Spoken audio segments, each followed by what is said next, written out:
Oi, filhotes do canal. Essa é a aula sobre lamarquismo, tá? Que está dentro de evolução. Assista essa, que nós vamos gravar futuramente uma aula sobre Darwin, mas você tem que estar atento primeiro nos conceitos da aula de hoje. Não esquece, inscreve e indica para os amigos, que assim nós vamos gravar mais aulas para você.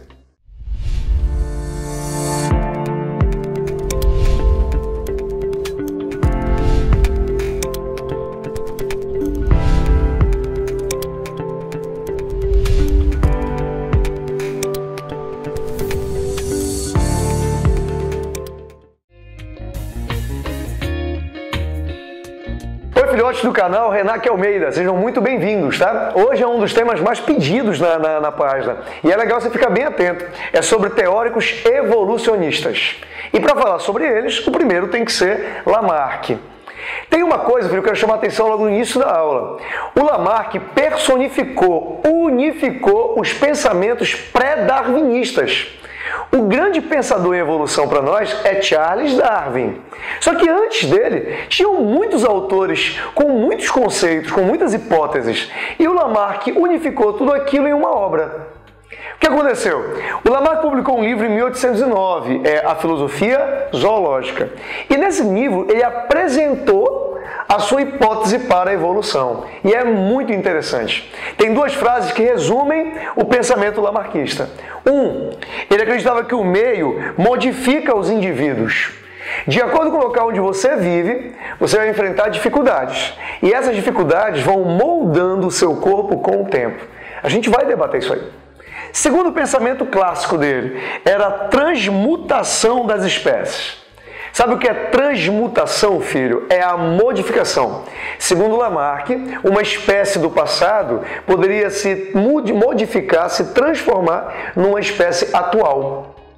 Então vamos lá entender um pouquinho mais sobre o pensamento dele. Uma coisa que é fundamental para entender Lamarck é que ele defendeu a lei do uso e desuso. Que é isso? Segundo Lamarck, toda parte do nosso corpo que nós somos forçados a usar vai crescer. E toda parte do nosso corpo que nós não utilizamos vai atrofiar, vai diminuir, vai desaparecer. Vamos pegar alguns exemplos clássicos da hipótese dele. O primeiro é o pescoço das girafas. Segundo o professor Lamarck, as girafas tinham um pescoço curto e se alimentavam de folhas mais baixas. O problema é que o número de girafas aumentou e aí a comida ficou mais escassa. Então, para alcançar as folhas mais altas, elas tiveram que esticar o pescoço. Aquele hábito de ficar esticando o pescoço, fez com que o pescoço aumentasse de comprimento. Isso é a força do uso, fazendo aumentar uma estrutura. Olha um outro exemplo. A gente tem aqui uma imagem muito interessante sobre cobra. Segundo a ideia do professor Lamarck, as cobras no passado tinham patas. Olha que imagem curiosa. A cobra com patinha, segundo a ideia do Lamarck. Só que, para ele, as cobras passaram a não usar as patas. Por quê? As cobras eram predadas por aves, tipo águias. E para fugir dos predadores, elas ficavam se espreitando entre pedras ou cavucando dentro de buracos. Como elas não usavam as patas foram encolhendo, até que desapareceram. Segundo o professor, é por isso que hoje as cobras não têm patas. Outro exemplo curioso, filho. Aqui a gente está vendo um ruminante. Bom, esse animalzinho aqui é um herbívoro. Então ele é predado, por grandes predadores. O que aconteceu? A necessidade de se defender contra os predadores fez com que ele desenvolvesse uma arma, que são os seus poderosos chifres. Olha que interessante. Segundo Lamarck, o chifre presente no boi, por exemplo, no búfalo, por exemplo, surgiu devido à necessidade que esses animais tinham de se defender. Então vamos lá, vamos sintetizar o que o Lamarck defendeu. Aí eu quero que você faça isso aqui, Eu quero que você pegue essa listinha em casa, refaça depois sozinho para fixar bem, tá? Vamos lá. Primeiro pensamento do Lamarck, o que é adaptação? Se você pudesse conversar com Lamarck, ele diria que a adaptação é a capacidade que nós temos de sermos modificados pelo meio. A girafa foi modificada pelo ambiente e o pescoço ficou comprido. A cobra foi modificada pelo ambiente e as patas desapareceram. Então, adaptação para ele é ser modificado pelo meio. Segundo Lamarck, por exemplo, o ser humano descende de um grupo de macacos. Os macacos usavam a cauda para se segurar em cima das árvores, daquele hábito arborícola deles, né?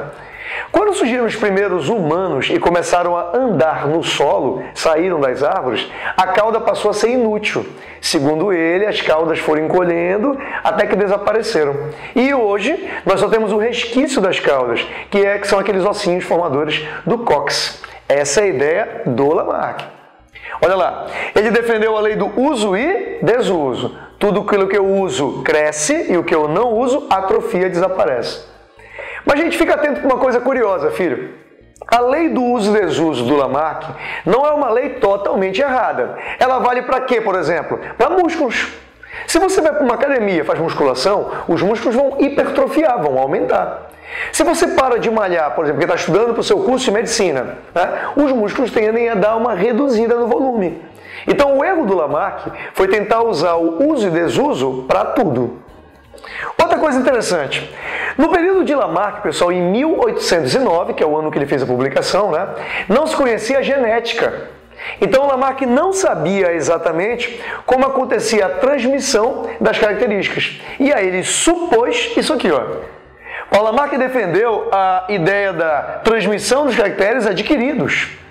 Tudo aquilo que eu adquiro pelo uso ou aquilo que eu perco pelo desuso, eu vou transmitir para o meu descendente. Girafa. As girafas desenvolveram um pescoço comprido, então todos os filhotes vão nascer com o pescoço comprido também.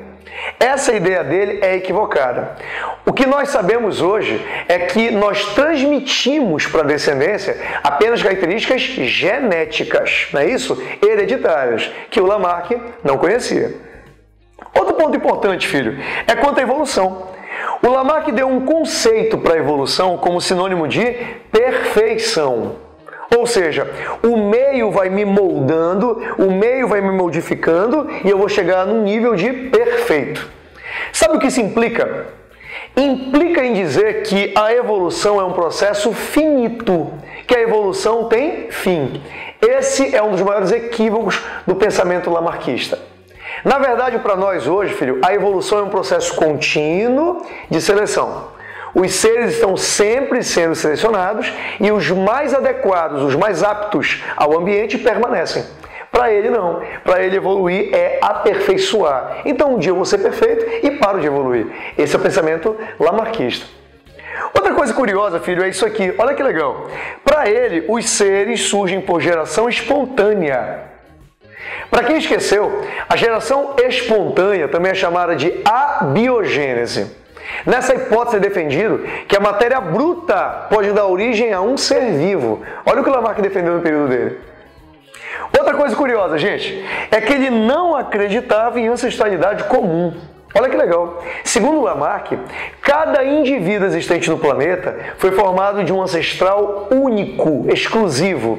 Por exemplo, se você pudesse perguntar para ele, Lamarck, o homem e o macaco têm o mesmo ancestral? Ele ia dizer não. O homem e o macaco tiveram origens diferentes. Até porque, meninos, cuidado, o primeiro autor a defender a ancestralidade comum vai ser Charles Darwin, que a gente vai ver numa próxima aula. E um outro ponto curioso, filho. Olha que legal. Para Lamarck, não existem extinções. Muito cuidado agora. Quer dizer, então, peraí, professor, se eu perguntasse para o Lamarck, então, caramba, se não tem extinção, cadê os dinossauros do passado? Sabe o que ele diria? O Lamarck diria que os dinossauros do passado transmutaram, ou seja, as espécies passadas se transformaram nas espécies atuais. Isso quer dizer que o crocodilo de hoje foi um dinossauro do passado, o humano de hoje foi um dinossauro do passado, a galinha de hoje foi um dinossauro do passado. Então, segundo Lamarck, as espécies surgem e não se extinguem, elas transmutam, elas se tornam as espécies atuais. Bom, galera, fica ligado nessas próximas aulas, vamos falar ainda sobre darwinismo, vamos falar também sobre o neodarwinismo. Eu quero que você acompanhe essa coleção toda de evolução. Mas não esqueça também de acompanhar essas aulinhas aqui do lado, que da nossa sequência te prepara para o Enem. Temos genética, tem citologia, tem ecologia. Daqui a pouco vão entrar muito mais assuntos para vocês.